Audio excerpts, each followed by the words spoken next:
Down, not up. Okay.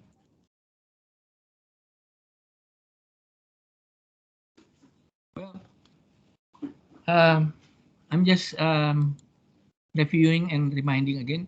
Okay, so for the transformation for plant genetic engineering, uh, we will see the agrobacterium mediated transformation and bioballistic or gene guns, where electro and chemical operation we already talked about.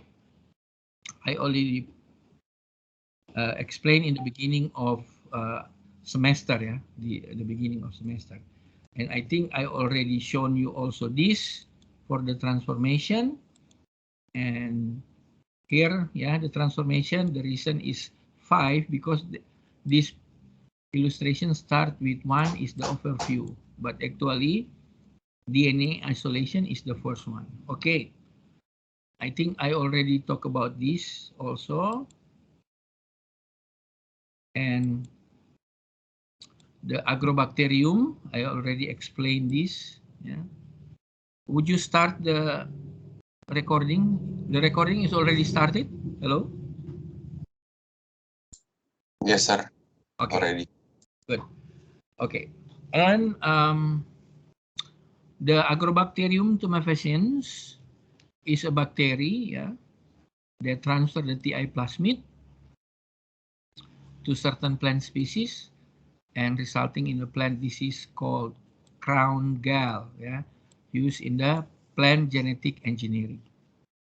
The TI plasmid is a plasmid found in Agrobacterium tumefaciens that is used to carry genes into plants, yeah, and we will talk about this. Is I'm just uh, uh, reviewing, yeah, because I know that we were up to here, yeah.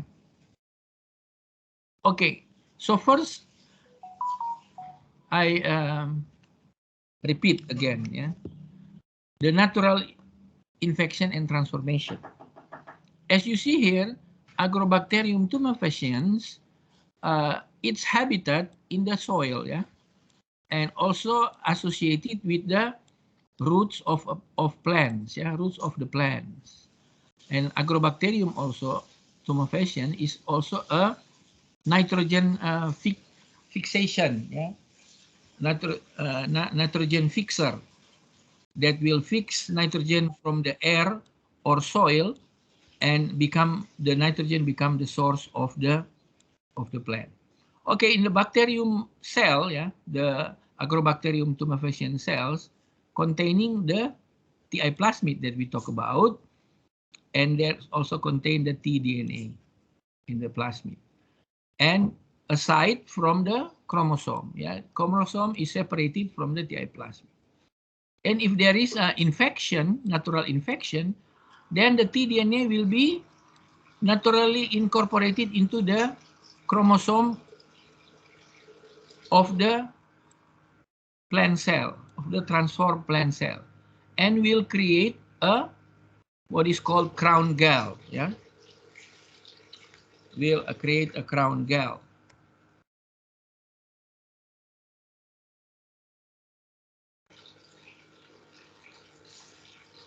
Okay, that's your screenshot. Yeah. Oh, okay. Crown gall. Yeah? What is it? Crown gall tumor disease. In Indonesian, it's called penyakit tumor empedu mahkota atau penyakit tumor puru mahkota. Puru in Indonesian also, if in human, yeah, bisul, yeah, it's like bisul or boils in English, boils, something like that, yeah.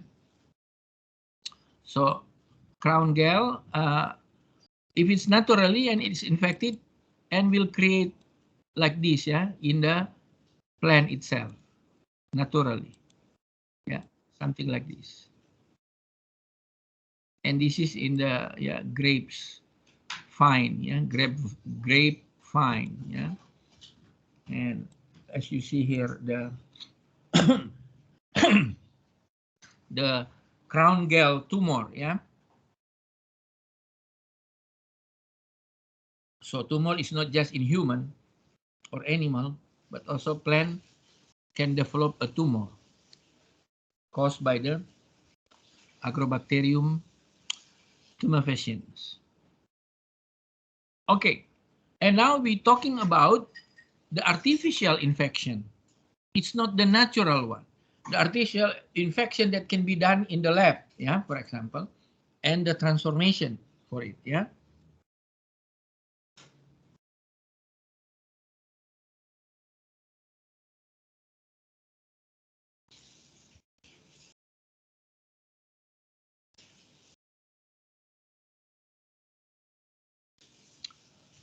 Okay, so for artificial infection, looks like this, yeah. We talk about already the recombinant DNA plasmid, yeah. So this easy for the illustration, but and then will be explained further with text, for example, yeah. So Agrobacterium tumefaciens, as you see here, yeah, containing the TI plasmid and the chromosome.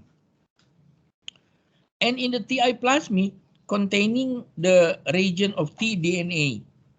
As you see, tDNA and also this tDNA containing the restriction site for the endonuclease to cut the DNA.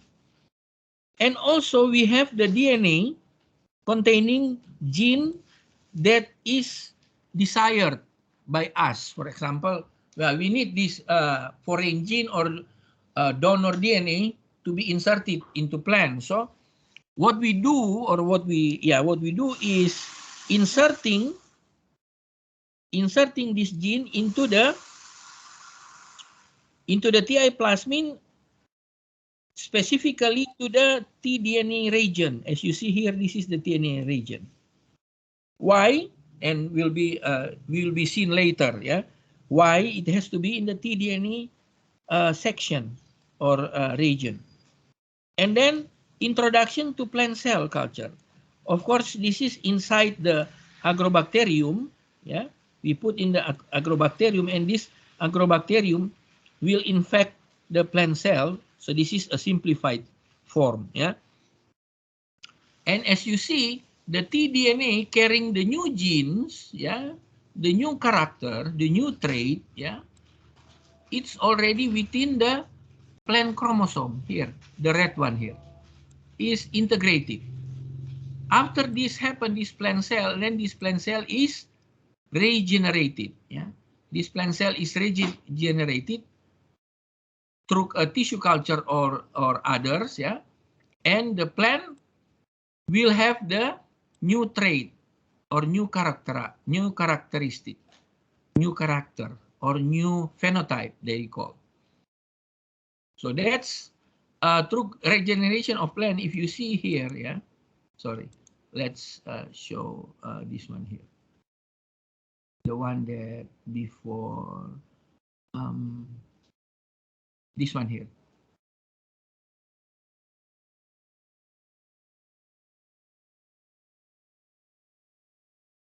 Just a moment. Here, see, to transform into the plant after that is the tissue culture to generate the whole plant, yeah, to grow the whole plant. Okay, so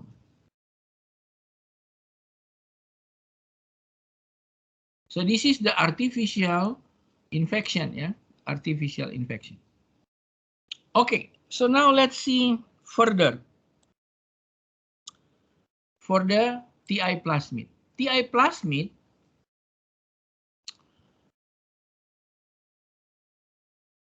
first, the TI plasmid is the TI abbreviated stand for tumor inducing, yeah, tumor inducing plasmid.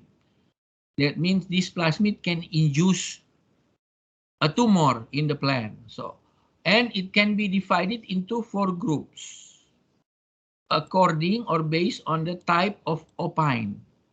Opine is, or opin is a molecule, yeah, derived from amino acid arginine, yeah, amino acid arginine. And this TI plasmid, based on the opine, could be nopalin, nopalin plasmid containing or will produce nopalin molecule.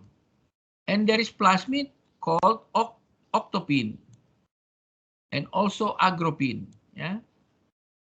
And there is another plasmid, it's called Ri plasmid. Ri plasmid is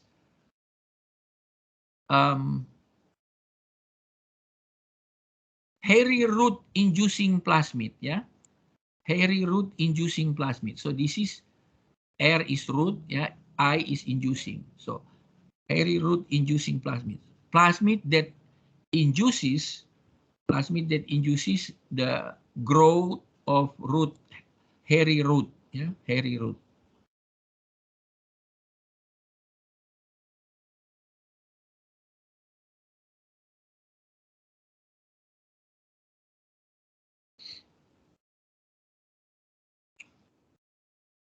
Okay. So in general, the TI plasmid looks like this. TI plasmid. So as you see here, this is the region of tDNA, and it's separated from the rest with the left border and right border. And here is the opine. Opine means, because I said general, because opine, this could be nopalin, octopin, or agropin. Could be this. So, and then another region which is called the virulence region. And here another region, another part of the TI plasmid is called the opine catabolism. Opine is in general, because in here could be nopalin synthesis, or synthase, nopalin, or could be octopin, or could be agropin. And of course, for plasmid, because it is an independent DNA, circular DNA, when it's replicated, it requires ORI, origin of replication, origin of replication. Okay, so this is a general structure of TI plasmid, in simplified form,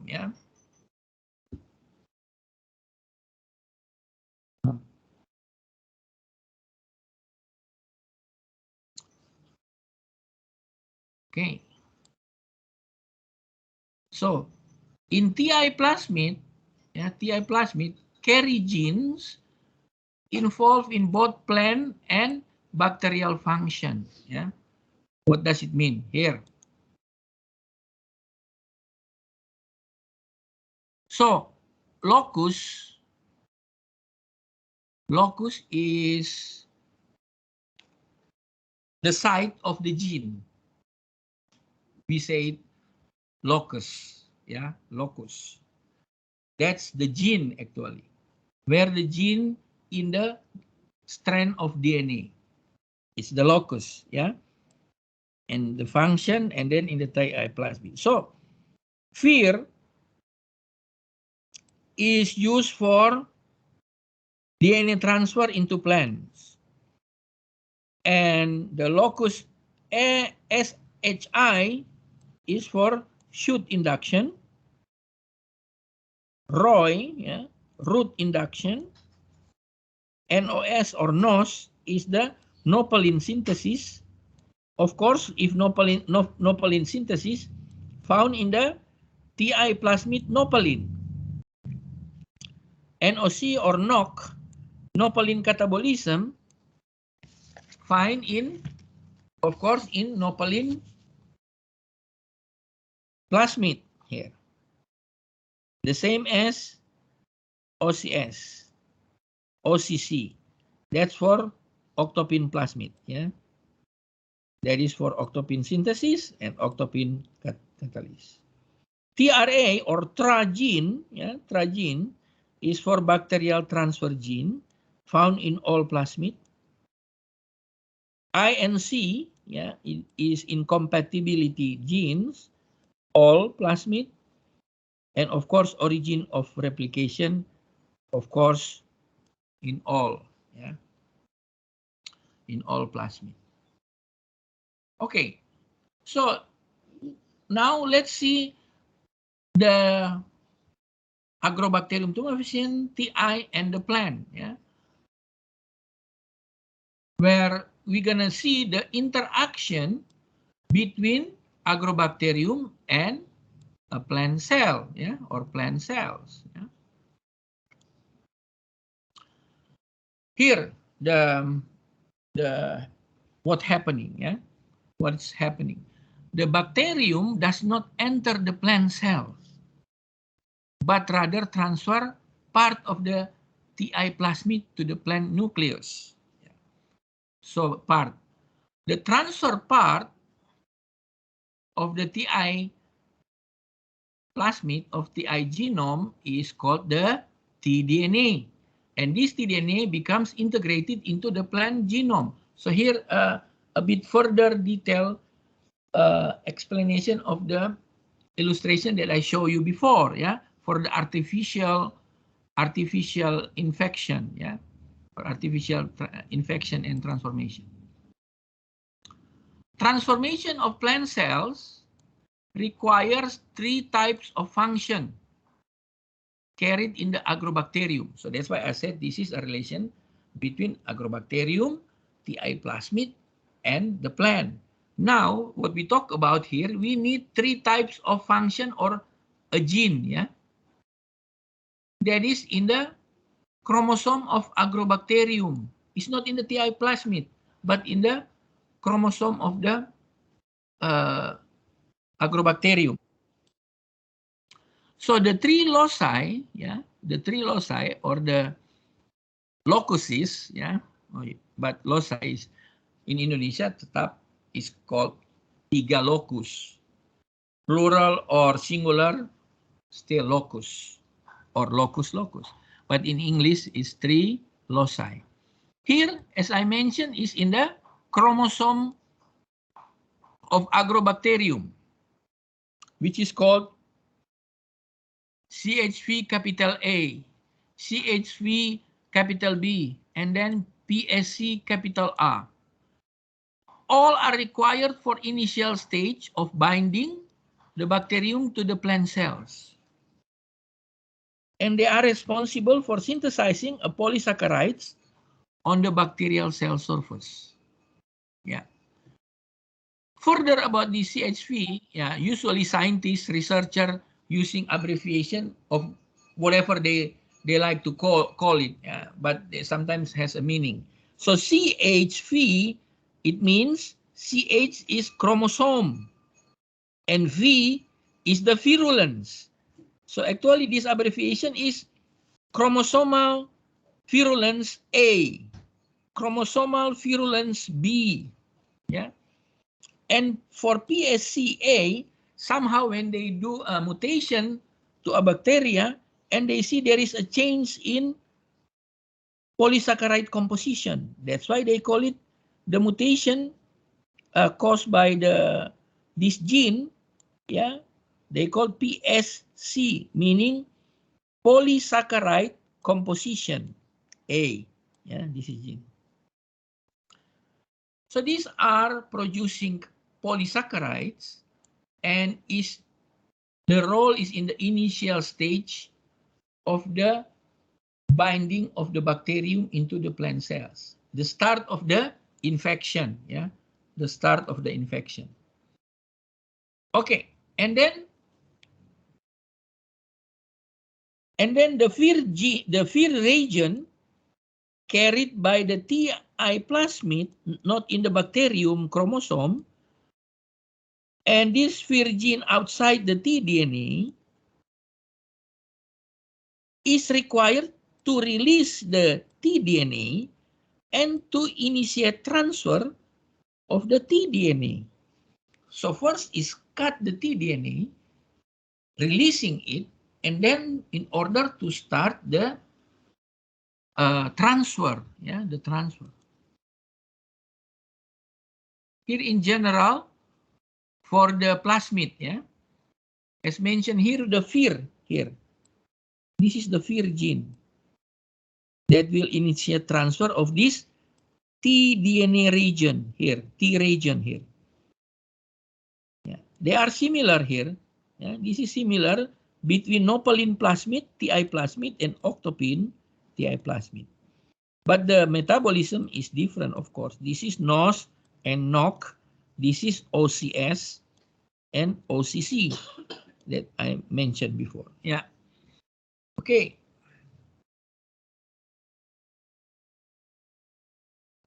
And then the tDNA is required to transfer the plant cells. Yeah. Required the plant cells. Okay. I'm making a little bit correction here. Yeah. Actually, sorry. Yeah. Actually, the 3 types function is not this one. Yeah. But the type function is where these 3 loci found in chromosome, Agrobacterium. And then the second type function is the Vir region that will release the tDNA and initiate the transfer of DNA. And then the third type of function is where the tDNA is required to transform the plant cells. Yeah? It's required to transform the plant cells. Okay, that's the 3 types of function.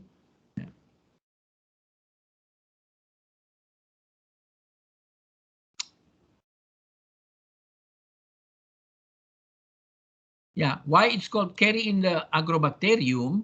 Because in the Agrobacterium, also TI plasmid in the Agrobacterium. Yeah, so this is all 3 is found in Agrobacterium, where in Agrobacterium there is a chromosome and there is a TI plasmid. Okay, so do not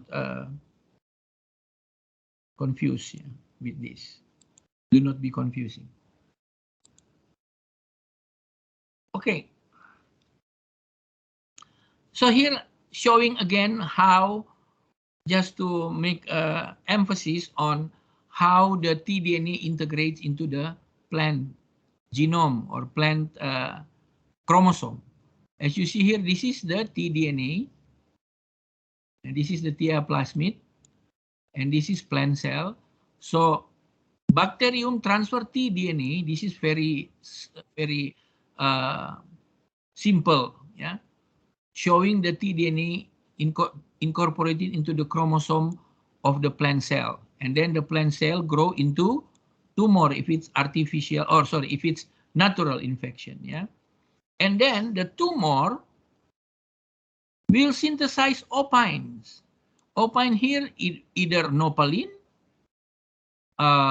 octopin, or agropin. Yeah, which bacterium can grow, on which bacteria can grow, meaning that the opine is the substrate, is the food of the bacterium, of the Agrobacterium tumefaciens, as explained here. Yeah, and the opine produced here, whether it is octopin or the nopalin, yeah, or the nopalin. Okay.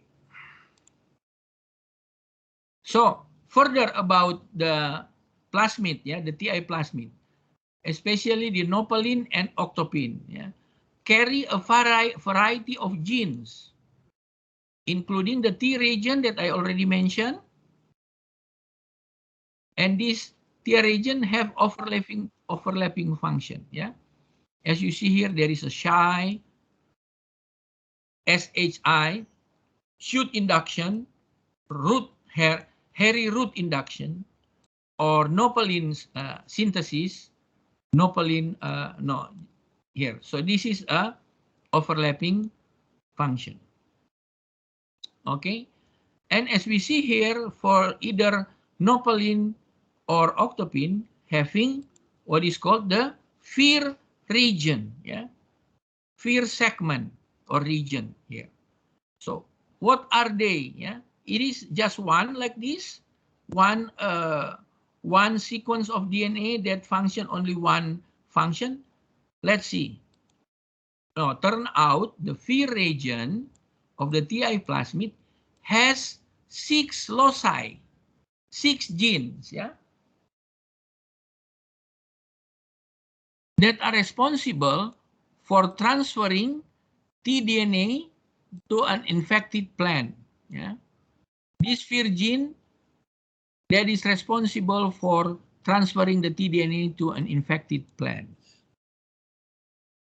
So let's see one by one. So the loci, the locus here showing locus FIR A, FIR B, FIR G, FIR C, FIR D, and FIR E. And this is of course DNA. Then DNA when it is transcribed become mRNA. mRNA when it's translated become protein. So the protein name is FIR with the straight letter, yeah, not italics, but straight letters. And then FIR B1 to FIR 11. So there is a variety of FIR B.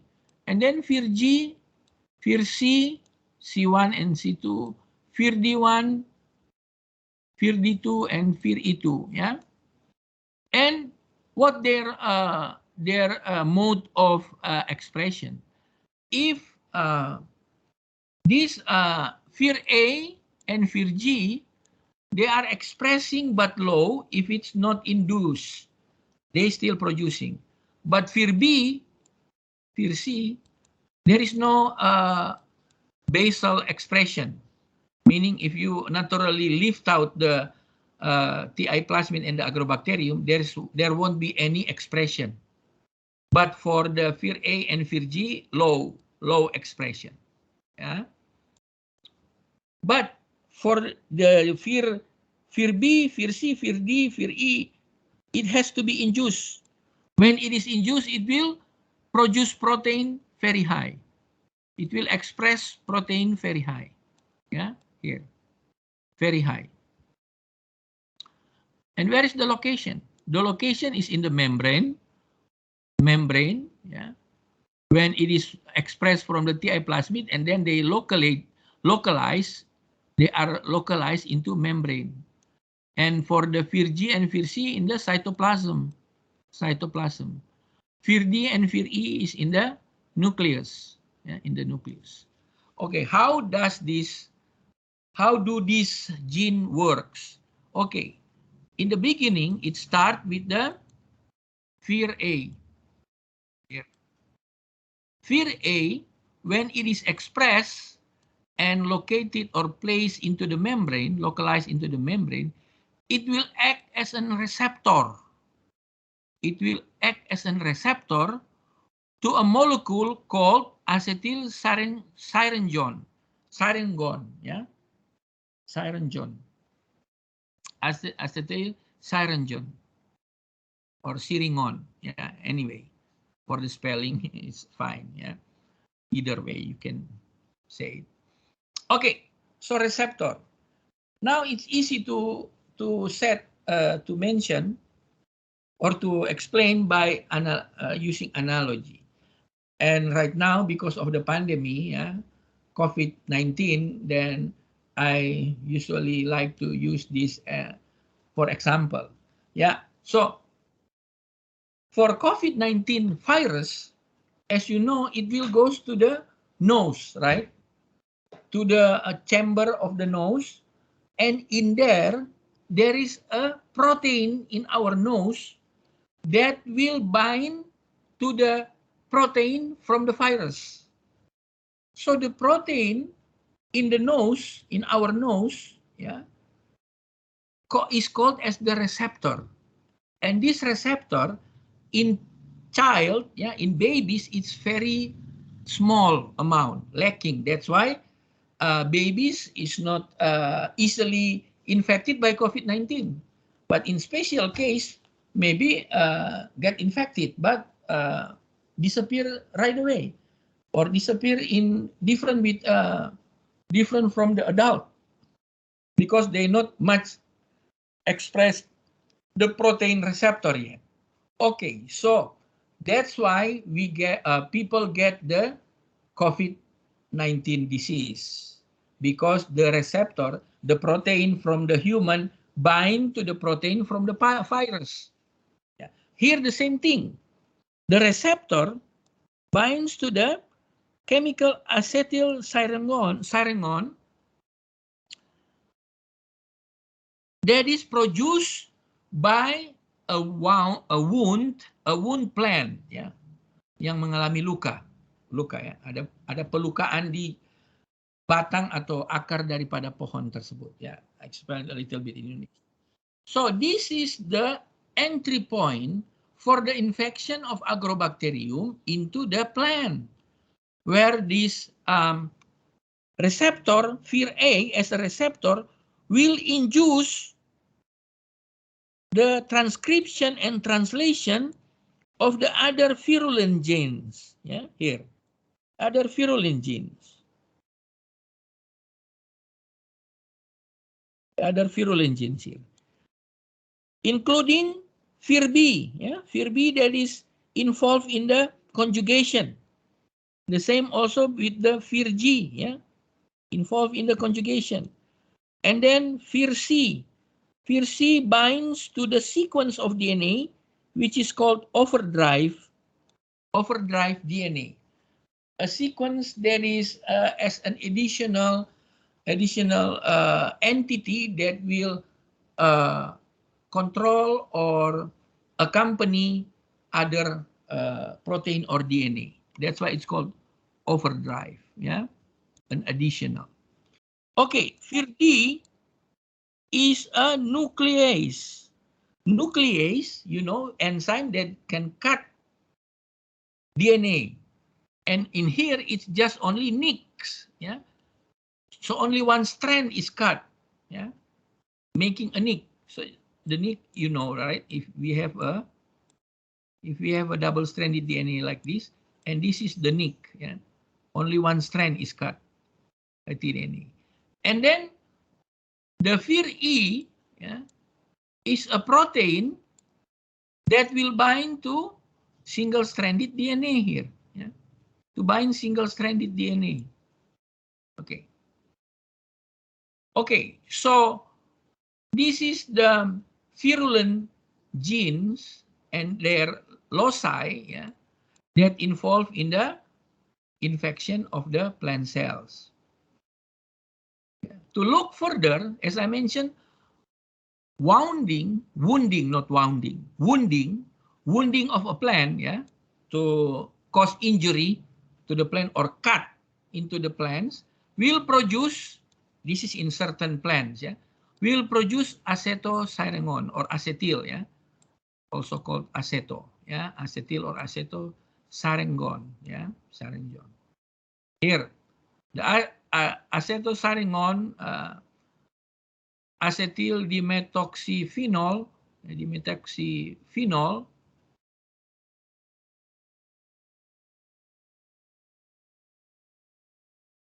this is the methoxy, D-methoxy. This is the aceto. Is produced by the plant upon wounding, yeah, upon wounding, and induces transfer of tDNA from Agrobacterium, yeah, from the Agrobacterium. So here how the mechanism start to reveal, yeah, to be revealed, yeah, slowly. Hopefully you can see the sequence of what's happening, yeah, of the transfer of DNA into the plant cells. Okay, so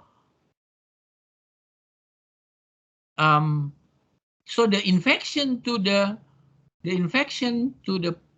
plant by the Agrobacterium, starting with the wounding of the plant, yeah, that will produce acetylcysteine, and then go further done by the Agrobacterium. So here, the Agrobacterium tumefaciens looks like, yeah. It's under electron microscope, and you see here, yeah, of the Agrobacterium. It contains what is called pili, yeah. Pili is like a hair here. this is a hair, yeah, that involved in this pili will attach to the plant, yeah, the wounded plant, yeah, the cut will attach to the cut of the plant, attachment, causing attachment, and of course starting the infection. Also, pili involved in the conjugation between between themselves, yeah, conjugation between themselves. Conjugation is a sexual reproduction of bacteria or microorganism, yeah. The fission yeah, pembelahan sel of bacteria is the asexual reproduction of asexual reproduction of the bacteria or bacterium. Okay, now we see Agrobacterium tumefaciens. Now let's see further for the TI plasmid that already showing with the picture. But what is the characteristic of TI plasmid? Okay, here. It's large, about approximately 200 kilobase, meaning 200,000 base. Yeah. If it's double-stranded, then base pair. Yeah. It's involved also in the conjugation. Yeah. Conjugation or having a conjugative ability.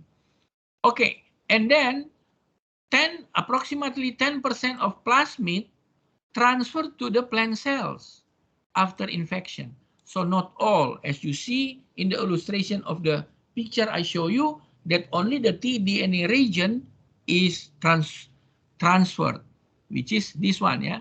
It's transferred DNA and called tDNA. So T stand for transfer. Yeah. So tDNA is transferred DNA, where it will integrate into the nuclear DNA, yeah, cell in the cell, yeah, in the cell nuclear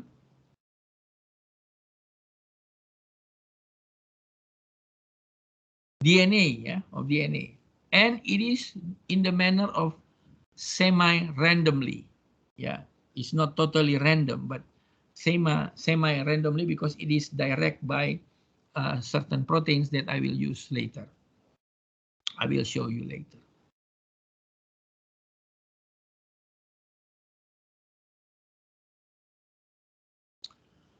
Okay, TI plasmid also encodes or express enzyme that is involved in the opine metabolism that I already shown you before.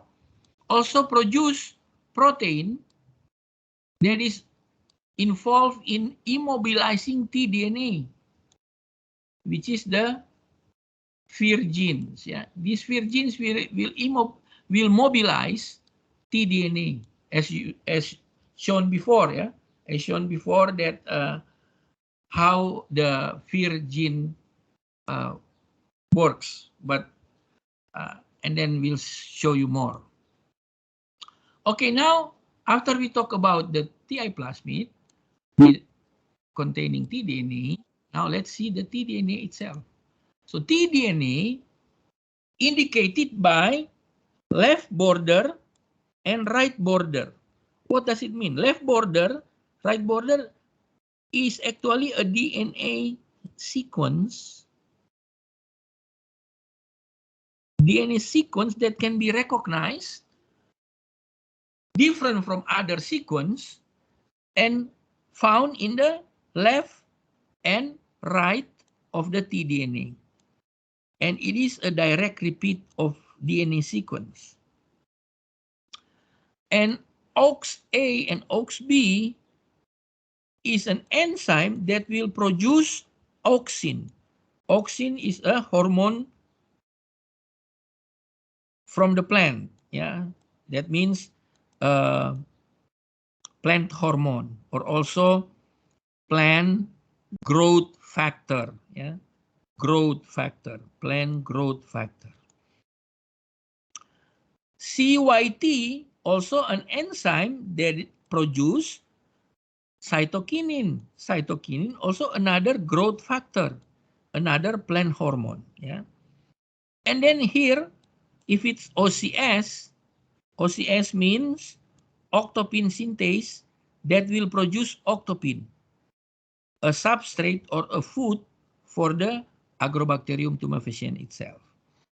And this other characteristic of this DNA, in this sequence of DNA here, containing signal expression, yeah, signal expression typical of eukaryotic.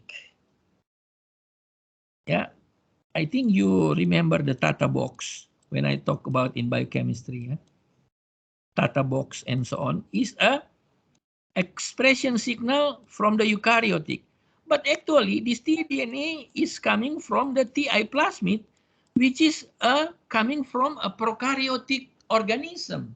That is the Agrobacterium tumefaciens, which is a bacteria. Is a bacteria. But they having a eukaryotic expression signal. This showing that there is a relationship between this entity, bacteria and plant, that when this tDNA incorporated into the chromosome of the plant, it can be expressed because it's having the signal expression of the eukaryotic cells. Yeah, remember there are T region in gene. So there is promoter or regulation, promoter, and then coding region, and then stop region, yeah? Coding region. So the signal, what I'm talking about is in the regulatory side here of the gene. And it is typical eukaryotic one. So that's why tDNA can be expressed in the plants, yeah? Okay. Now, after we talk about the tDNA, part of TI plasmid, virulent genes also part of the TI plasmid. Yeah. So let's see. Yeah, of course, virulent genes on the TI plasmid transfer the tDNA to the plants. Yeah, you can imagine now the one that I showed you before. Yeah, the table that illustration showing from the FIR A as a receptor accepting the acetylsarinone and then trigger or induce other genes to be expressed. And finally, the FIR-E will transfer the tDNA to plants. Okay, so this acetylsarinone or IS, yeah, a flavonoid, usually, as mentioned already, released by the wounded plant and will activate the virulent genes. It's already okay. The FIR A, B, C, D, E, F, G is the 7 complementation groups. Although some have multiple coding region, that means producing multiple proteins. Coding regions are also called open reading frames. Yeah, open reading frames.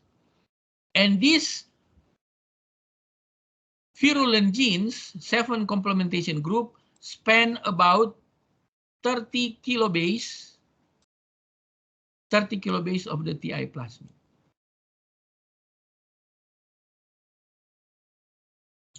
Okay, let's see now. So, FIR-A, as I mentioned, acting as a receptor, will transport the acetylsarinone into bacterium, yeah, and will activate the FIR-G, already shown in the picture before. And this FIR-G is post-translationally modified, yeah, by phosphorylation to add phosphate group, of course, yeah, is to activate the FIR-G. And then the FIR-G will promote transcription of other virulent genes here.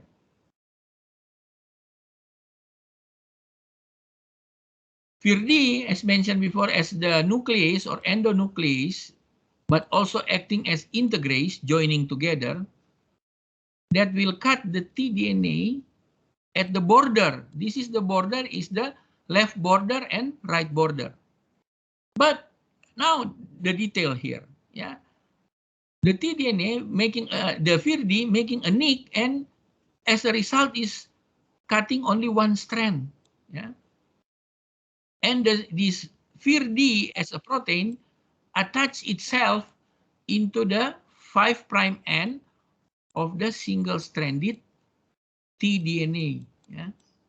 Single-stranded tDNA, okay. FIR-E2 binds the single-stranded of tDNA and also form channels, making as an artificial membranes, yeah. FIR-E as a chaperone or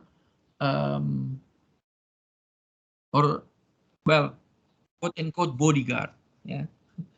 But chaperone, yeah, in Indonesian called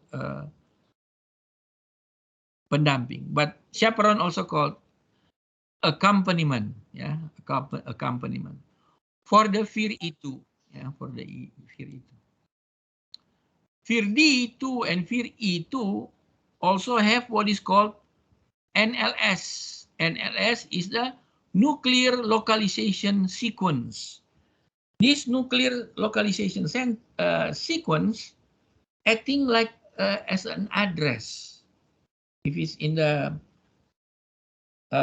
setting of real estate or home or something like that, yeah. Nuclear localization sequence, where this sequence will guide the protein and the DNA to go where, yeah, to go where, yeah. Let's say also when we have a Grab motorcycle or Gojek, yeah, they are as the NLS, nuclear localization sequence, and the stuff they bring, food or other package, is the FIR-E and FIR-D, yeah.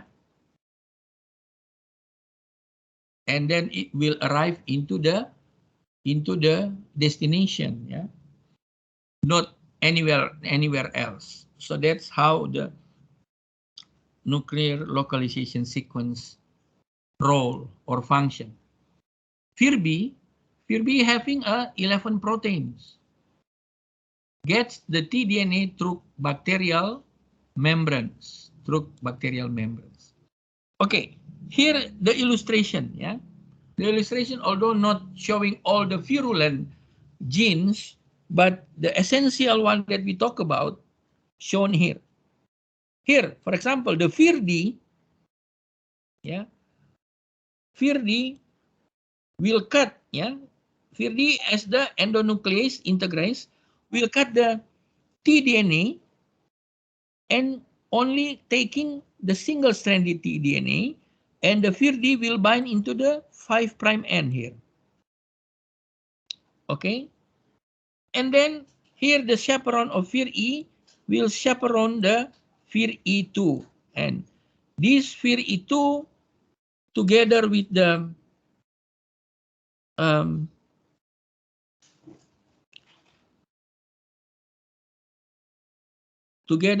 FIR-D, FIR-D2 will go through the channel here created by FIR-B, yeah, and also in this picture D4.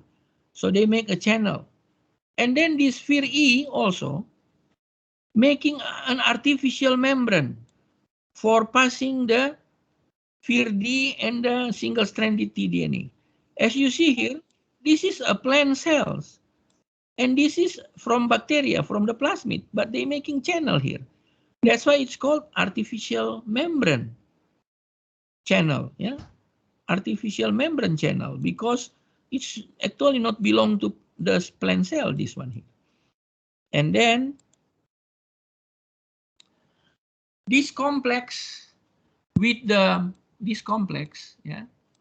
with the nuclear sequence, with the nuclear localization sequence will be transferred to the nucleus, and the process continue with the integration of the tDNA here, tDNA into the chromosome of the cell, of the plant cells, of the plant cells.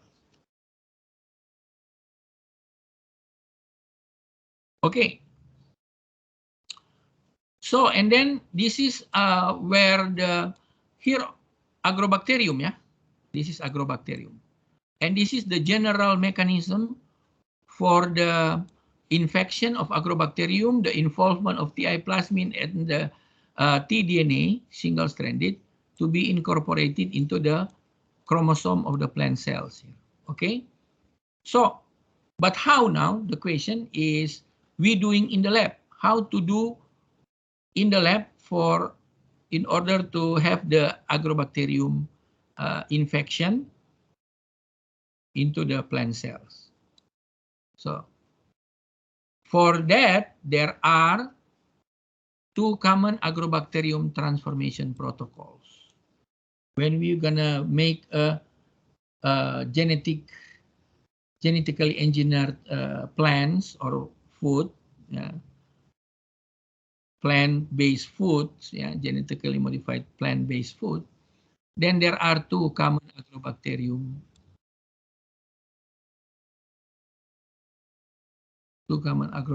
transformation protocols. Okay. So the first one is the leaf disc, potongan daun, or root,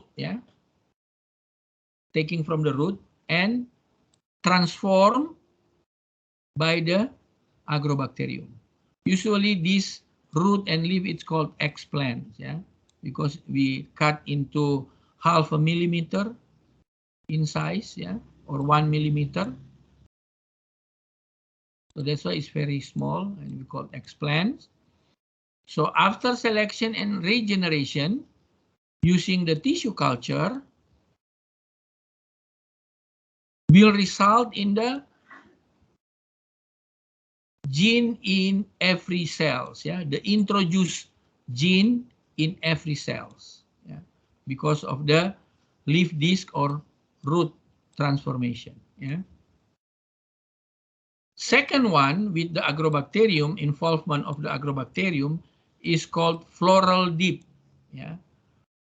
where we use the flower, flower as a reproductive tissue, and we dip into the media containing Agrobacterium necessary for the genetic engineering. And this technique does not require tissue culture. Okay.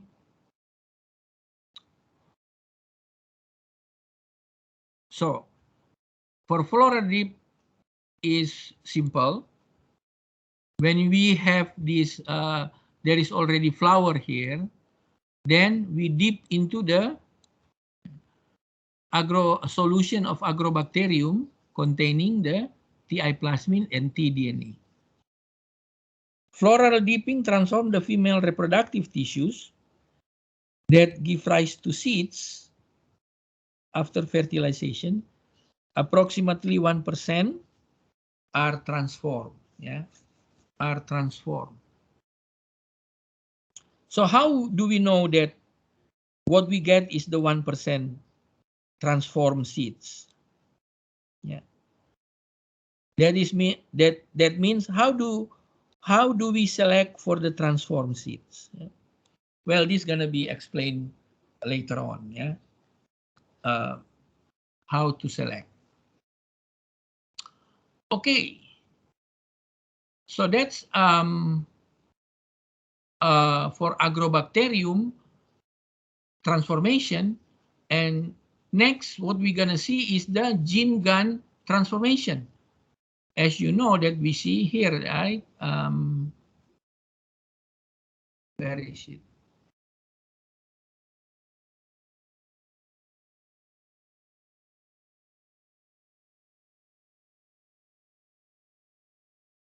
Here, right? We already talked about electro and chemical operation usually for microorganism, microbes, and just finished agrobacterium-mediated transformation. And now we're gonna see the gene gun, yeah, gene gun or bioballistic. Okay, so for that we're gonna see the bioballistic, but let me change slides. I'm gonna stop first. Can you hear me? Can you still hear me and see my slides before? Hello? Yes, sir. Okay. Yeah, I was wondering. So much we talk about, and then turn out it was disconnected like this morning, but it's good. It's nothing happened like that. Okay.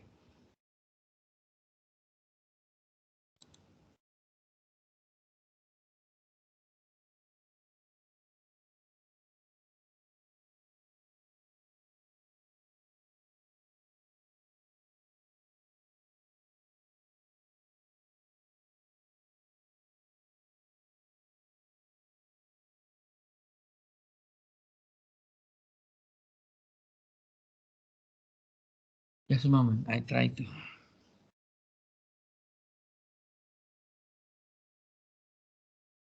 share.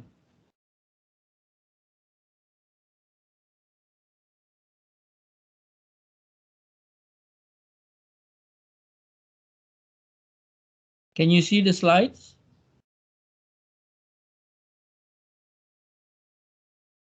Can, sir.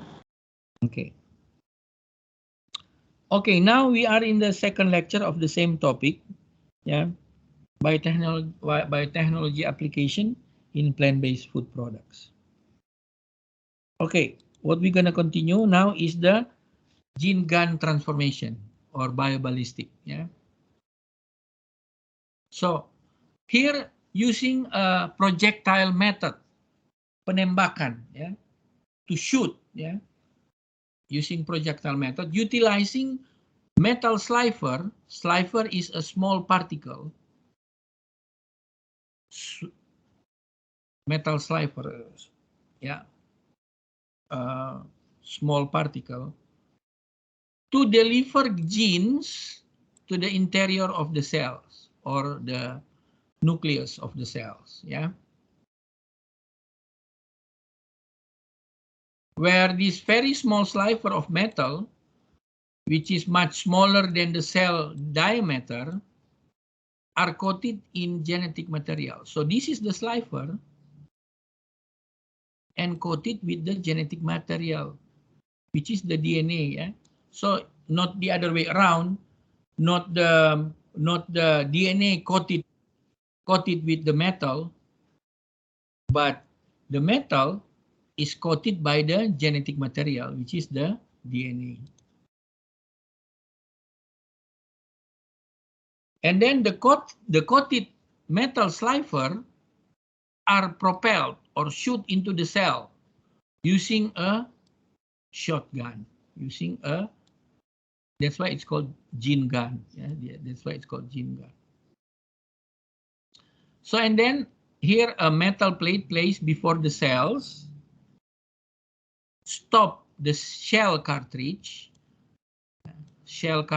or the selongsong peluru, ya, if it's Indonesian, but allows the sliver, which is already coated, pass through into the cell on the other side. One inside the cell, the genetic material is taken to the nucleus and incorporated into the chromosome DNA of the recipient. Yeah? Chromosome DNA of the recipient. Okay, here the arrangement of the gene gun, or the bioballistic or biolistic also called gun. As you see here, yeah, here this is the cartridge here containing the DNA coated, yeah, metals, DNA coated metals, slifer, and then when the pressure using the gas helium gas, and push this or propel this into the cell, and here there is a stopper that will stop this here, that will stop this one here, but will propel the particles here.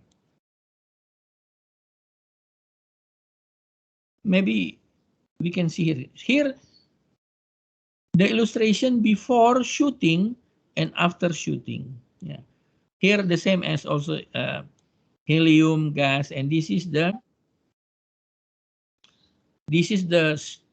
stopping for the projectile, not projectile, but the plunger. Yeah, will stop the plunger, or here showing this one here will stop this one, the plunger, and then we'll release the micro projectile here, and when the micro projectile here shoot, there is a stopping screen where only the micro projectile, which is the coated metal, will goes into the tissue. Maybe this one is much clearer here. This is much clearer. As you see here, yeah, this is the gun barrel. This is the helium here, helium gas. When this push this, and this is push the coated gold particle here, DNA coated gold particle. And when this is released into here, the disc stopped by screen, and only the particle pass through this screen, yeah, saringan, pass this through. And this gold particle coated with DNA goes through the target cell, yeah, the plant cell as the target. And that's why it's incorporated into the chromosome of the nucleus, in the nucleus of the plant cells, yeah, of the plant cells. Anyway, here how the gene gun looks like. Looks like a pistol, ya. Kayak senjata aja juga. But as you see here, this is all the one that I show inside here. The mechanism I show you before, and this gold particle coated with DNA is shoot into the leaf here. Yeah. Shoot into the leaf. And that's resulting in the transformation of the plant cells, 1% of it. So how? Later on, we'll show you how to select only the successful transform seeds, yeah, only the successful transform seeds, which is about 1% of the total seeds produced by the plants, yeah, produced by the plants.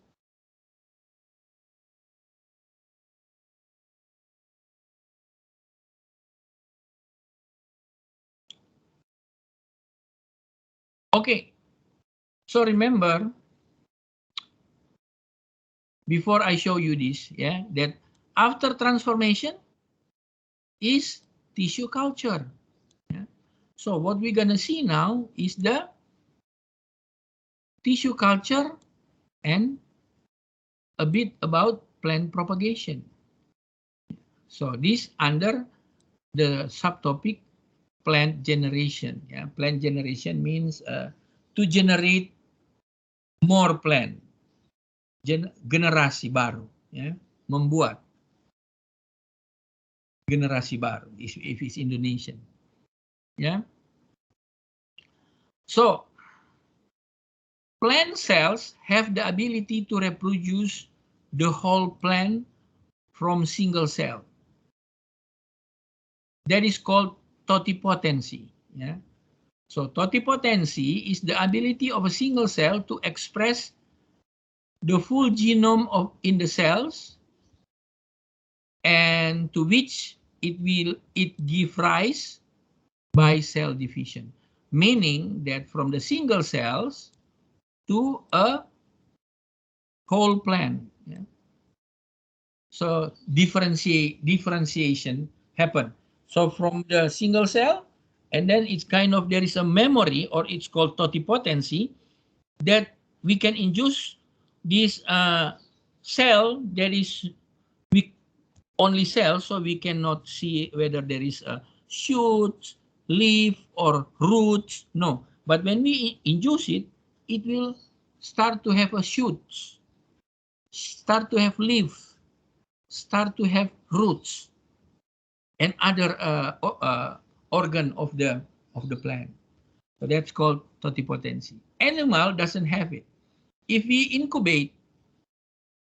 try to incubate as human cells and try to grow it, it will just grow into its typical cells, where a typical tissue where we get the tissue from, the cell from, where we get the cell from. So for example, if we incubate skin cell, it will grow, propagate into skin cells, skin tissue, skin organ. If we take a liver cell and then we try to incubate and grow it, it will become liver tissue and liver organ. But in plants, nothing like that. It's more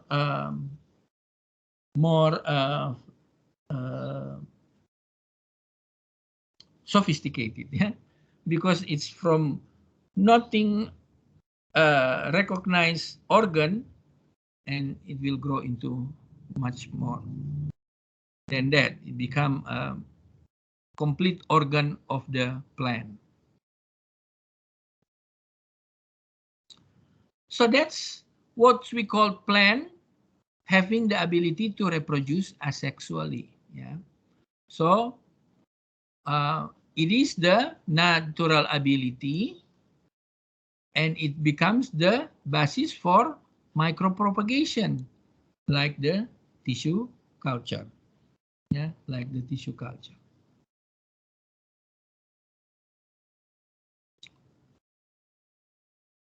As you see the example, yeah, from banana, yeah, mother plant corm, there is initiation, multiplication, shooting and rooting, and then got the whole plants here. Yeah.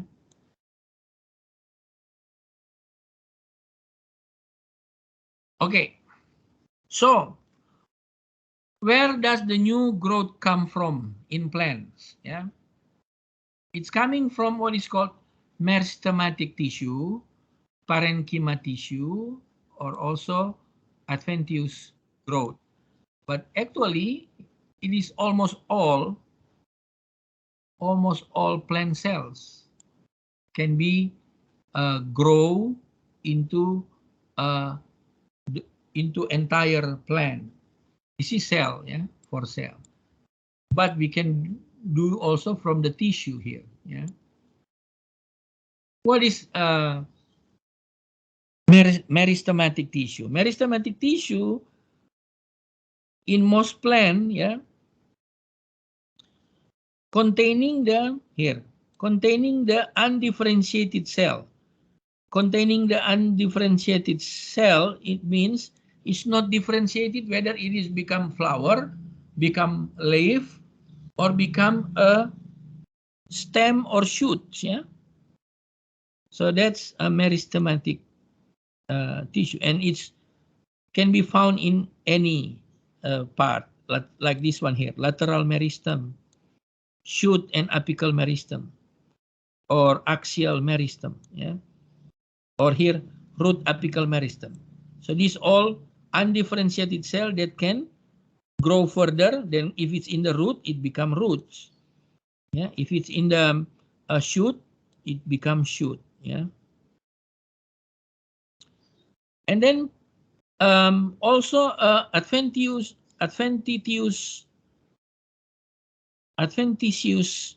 meristem. This one here. Yeah, it's kind of additional. Yeah, it's like buds or tunas. Yeah, addition. And it is in other place than the shoot apical or the root apical meristem.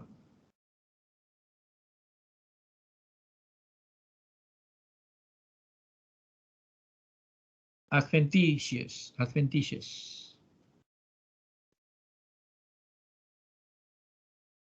Okay. And then parenchyma cells.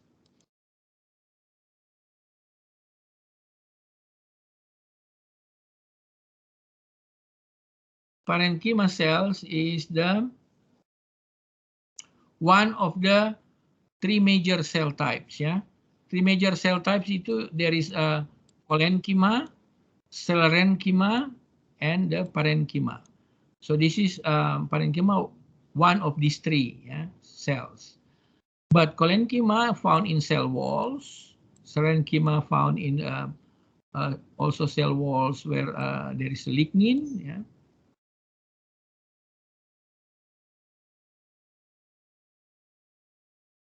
While this can be in the photosynthetic tissue or in the vascular system like xylem and phloem, we can find this parenchyma tissue. Okay, new growth can be from there here. Yeah. Here, more explanation for this tree. Yeah, the merismatic tissue, undifferentiated parenchyma cell, the most common type of plant cells. It can regenerate and differentiate in and initiate growth of new and varied tissues organs. Okay. Adventitious growth is the of new. It could be shoots, buds, roots, or leaf. Yeah. It is from the unusual location. It can grow. Yeah, for that.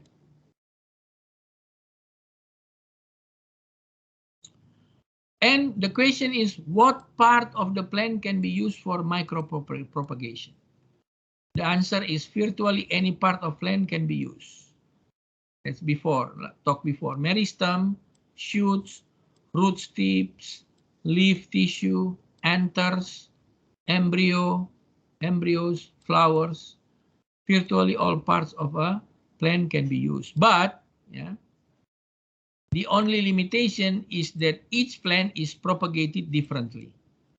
Maybe for plant A is good using a shoot meristem, but plant B maybe more if it's good to use a leaf, leaf tissue. That's how this to be explained. Because not every plant will respond the same ways. Each genus, species, and variety may require a different tissue. Yeah, that's already also an explanation of this one here. To obtain the best result. So that's why this is an experimental job doing in the lab. So you doing a trial and error to see which one is very optimum in growth when you want to do a micro propagation. You, for example, you using mango. You try with the same hormone, same treatment, but using the leaf of mango, the shoot of mango, the flower of mango, the roots of mango, and so on. And then you grow in the same media and you see which one responds optimally to make from the cell of that organ, like leaf, shoots, roots, and flower, the cell of it to grow into a whole plant, into the tanaman utuh. Micropropagation has two general forms of plantlet production: callus production, yeah, and microcuttings, yeah, microcuttings. Okay, first, callus production. Callus production is the de-differentiation of plant cell into callus, meaning from the cell that we know already from one tissue, and then we de-differentiate, meaning we remove the differentiation. Yeah, we remove the differentiation. Become callus, which is callus is a undifferentiated entity or cells. Yeah, callus is then expanded into larger mass, as I just mentioned, undifferentiated cells. Callus is then activated using a selective plant hormone. This selective plant hormone to differentiate, to produce shoots, roots, and ultimately the entire plantlets. Yeah. So here how callus looks like. Yeah. This is the callus. This is undifferentiated. You cannot see where is the flower. Sorry, where is the leaf? Where is the shoot? Where is the roots? Because it's called undifferentiated here. Yeah. It's called undifferentiated. That's the callus. Here also example of callus. Here now it's callus already differentiated because the treatment. That's I'm gonna show before. Later I'm gonna show you. Okay, everybody still hear me? Hello? Hello? Yes, sir. Okay, good. Microcutting, small section of the plant tissue are cut from the mother plant, placed into media, grown out or subdivided again to produce more plants. Yeah, so microcutting, we cut this, yeah. And actually that's also become what is called explants, yeah. Where's the one that's showing explant? Well, it's not in here. It's in the other slides. Anyway. So that's making, as I mentioned before, for example, leaf, we make this 0.5 millimeters of leaf. That's also called microcutting. Yeah? And then we incubate this leaf with the agrobacterium containing the tDNA that having our target DNA. Yeah. So that's also microcutting. Microcutting is more common use than we isolate typical plant cells, for example, because plant cells is difficult. Yeah, we have to purify it. We have to isolate it.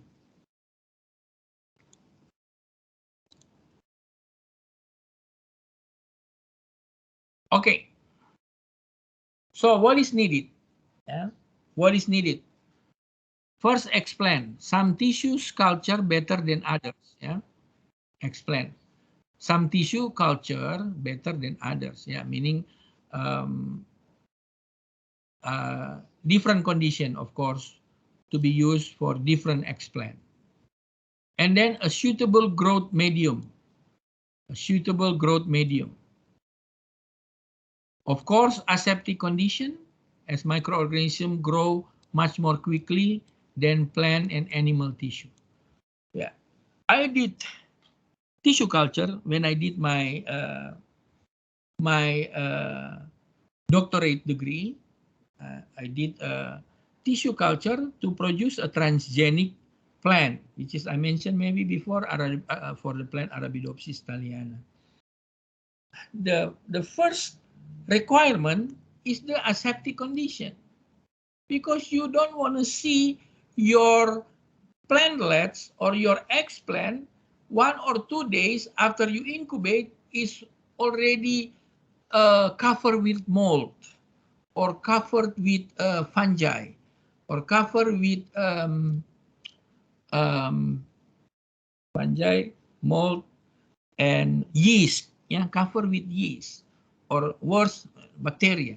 So you do not need that one. So you have to carefully, the room has to be aseptically clean, the room, and then the laminar flow that we use for the preparation, laminar flow, you know, right? Cabinet, and then you have to put a disinfectant, yeah, sterilize it, yeah, aseptic, in order to prevent contamination. And then growth regulators that I said, growth factors, also growth regulators, hormone, yeah. Hormone in plants required is auxins and cytokinins, yeah. Auxin and cytokinins. And also you have to have a frequent subculturing to ensure adequate nutrition and to avoid buildup of waste metabolites and also contamination, yeah. Contamination. If it's too long, maybe the air become unsterile and it will contaminate your culture. That's why you need to reculture it, doing the subculturing. It's called here subculturing. Okay. Here, as I mentioned, this is the laminar flow, yeah, and this all aseptically work. And you also, your hand here, you already wipe with alcohol, minimum 70% alcohol. You already wipe into your hands, yeah. And here how you prepare the micro cutting or the explants, yeah, for preparing, yeah.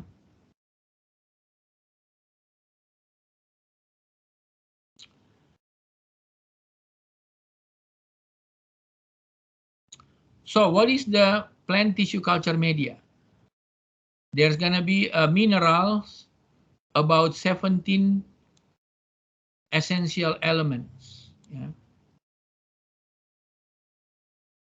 Energy and carbon source, usually using sucrose that is already sterilized. What you need is growth factor, the hormone, auxin and cytokinin, which is called the phytohormones or plant hormones I mentioned before. Need vitamins also and organic compounds, yeah.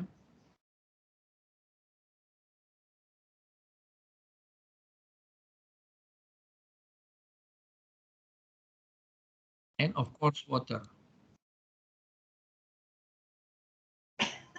So here how to prepare, yeah. This is an example on the illustration, making an explant in a nutrient, and this explant become callus, and then start to, they call it here embroid, yeah, start to differentiate, yeah, and become, and then embryo, and after that differentiate it, yeah, differentiate it into the whole plants. So here, to induce whether to grow roots or shoots and leaf,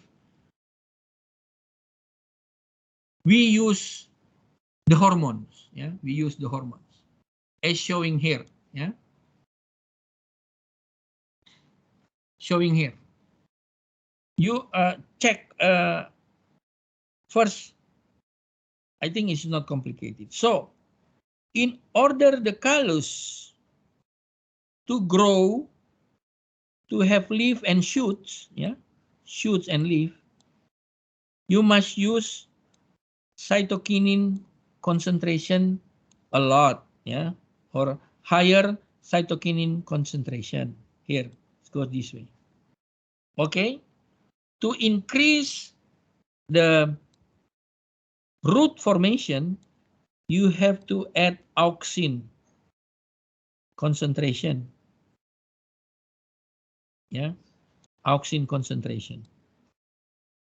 In order to grow both shoot, leaf, and then roots, you have to use a almost equal amount of cytokinin and auxin. It's about the same amount.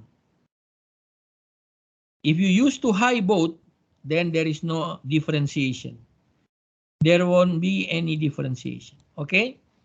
So now the trick now that if you're not doing this experimentally, you may not know. So I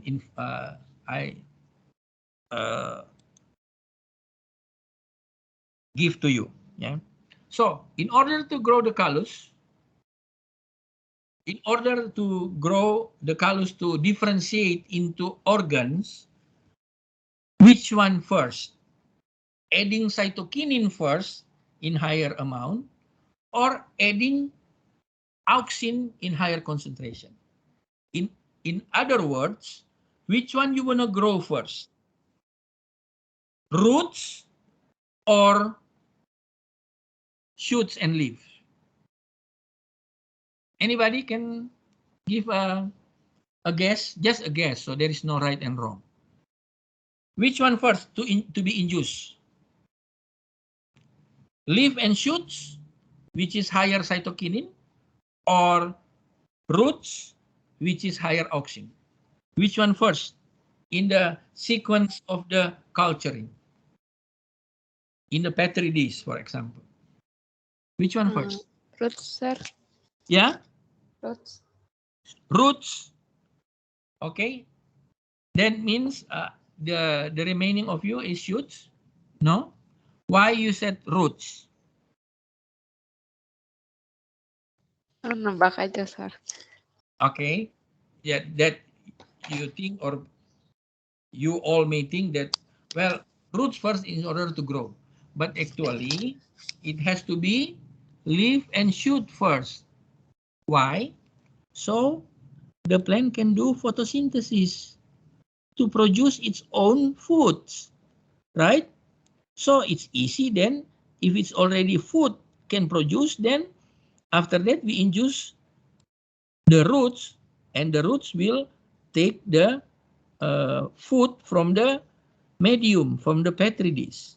But it can survive because it's already having photosynthesis in the early stage of the regeneration.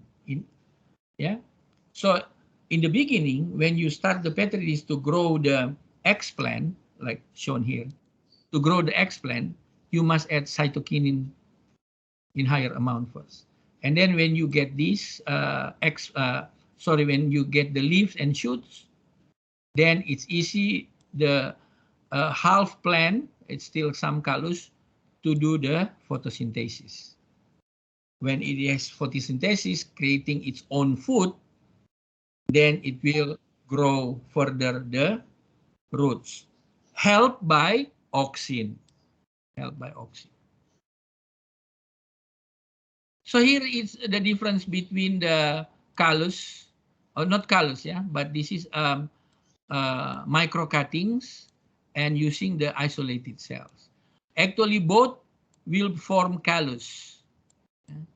So this is plant cells, and this is the micro cuttings, yeah, will result in this both.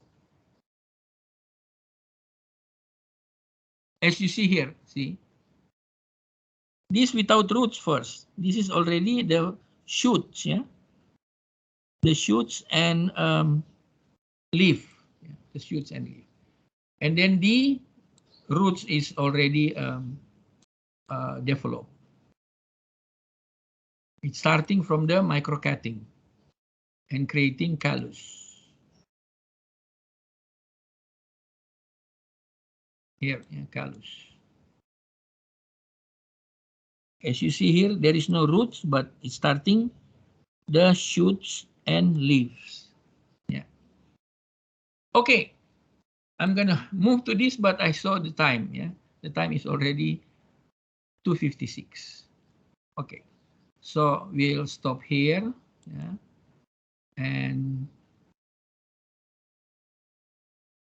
Would you turn on again your camera?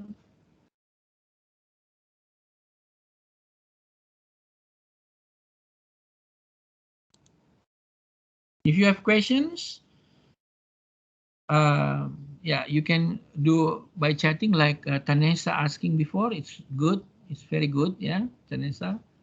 And I hope everybody else to also, if you want clarification, if you want more explanation, do not hesitate. Just put in the chat, yeah, chat room and asking the question. No problem. Or if not, you can ask through Teams.